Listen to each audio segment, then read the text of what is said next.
Reverend Effanga, you're the chairperson of the Concerned Citizens Group. Yes, sir. Now, we're talking about the proposed naturist beach. Where do you guys come from? What is your standpoint? Our standpoint has not only been well documented in our submission to municipality, including our concerns about this particular beach, and they are also based on moral and ethical grounds. We also find there are some legal issues.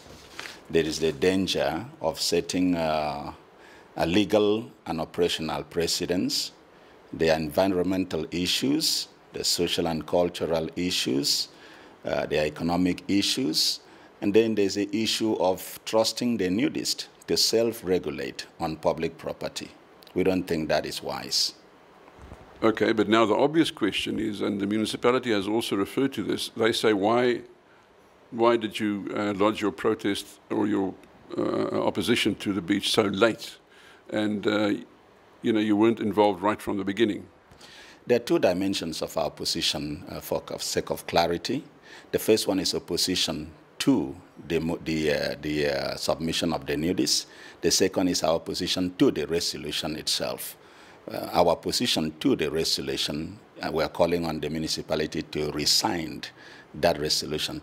And you know, Johan, in our view, it takes a wise man and a matured man to know the value of changing their mind. We're asking them to do just that. And I'll tell you some of the reasons why we're asking them to do that. If you look at what the nudists are asking, they're saying to the municipality, ignore the church. And we know that the church is a key moral trajectory and sets the moral climate in any given society. They're saying to them, pay no attention to other faith-based organizations. Their views must not be taken seriously. They're also saying, don't worry about child abuse. It's okay with us that our children will be watching their mother and their father flinging around in the nude. And they're asking the municipality to do that. That is okay with them. They're also asking the municipality to disregard traditional leaders. You know, one has to understand that if they have indicated that this is the graveyard of their ancestors, the nudists are saying, don't worry about that. We'll just walk all over those graves in the nude, and it doesn't bother us. It shouldn't bother you. The nudists are simply asking the municipality to do a lot more. They're telling them that the voice of the democratic majority is not important. It's only important during elections. After elections, you don't have to listen to them, because 20 nudists cannot overtake thousands of residents and citizens in the South Coast if this was democratic. They're also asking the municipality not to act like a municipality, but to act like a republic, where national law does not apply, because you can simply ignore national law and act like a republic and not pay attention to the illegal intentions of the nudists.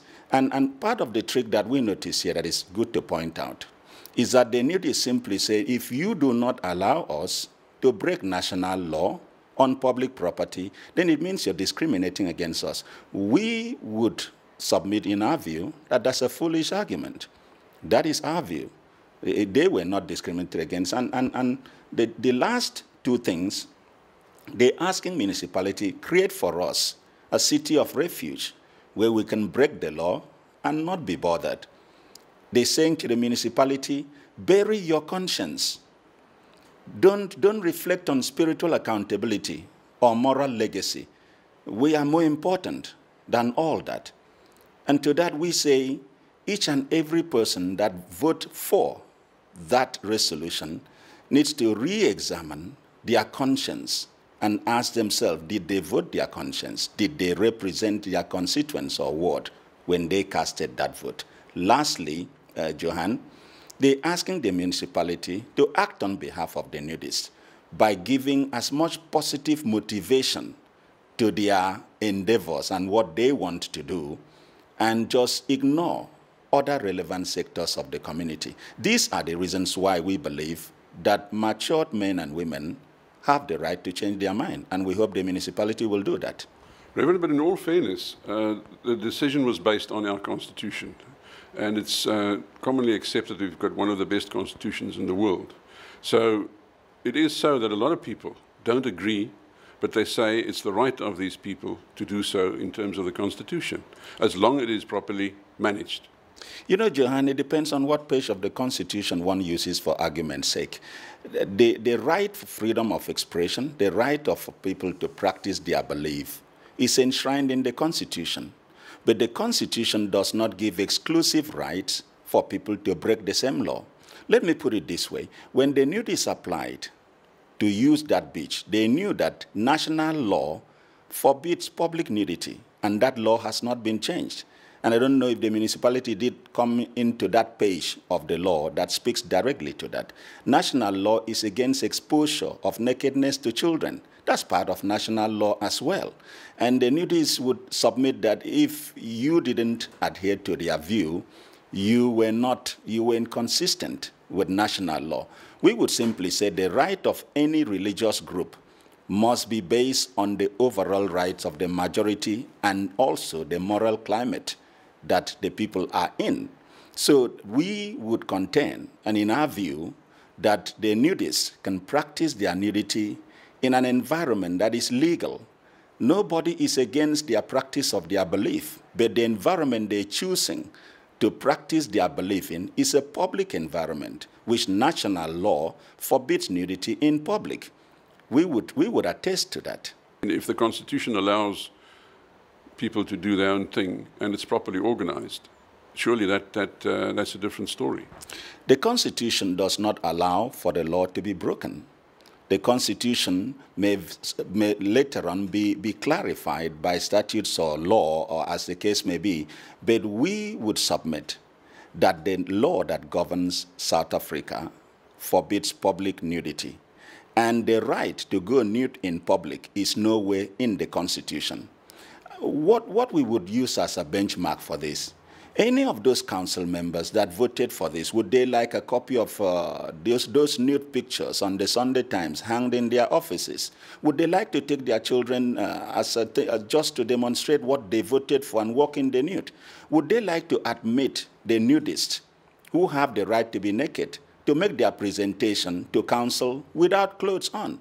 You see, when we look at these things practically, if we could hang a copy of the nudist naked in front of council chambers, many people would find that not appropriate.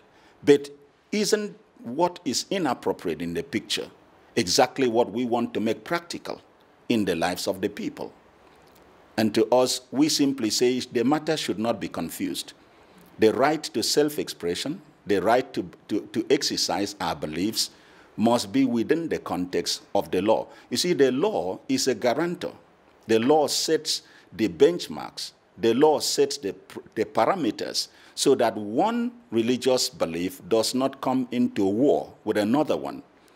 The right to exercise your belief must not come into war with another one. The law makes sure of that. The nudists are simply saying we should remove those boundaries and grant them special privilege because they're special. I'm sure you've now reopened the debate, and we'll see where we go. I am looking forward to a robust conversation, and most of all, we must bear in mind, Brother Johan, that this is an imported concept. Nakedness in public is not an African concept, and we have to understand that for too long, Africans have allowed imported templates to be exercised on their soil. And when we say colonization is over, but then we turn around and behave as though the Western society knows what is best for Africans, even if it violates the will of our people, we think that is a re-invitation to colonization. And we don't think that is right for the people of Mpenjati. Well, this is on the agenda for the meeting. I think it's on the 24th of February, and it's going to be very interesting to hear what they say about this argument. Thank you very much, and best of luck. Thank you so much, Rohan.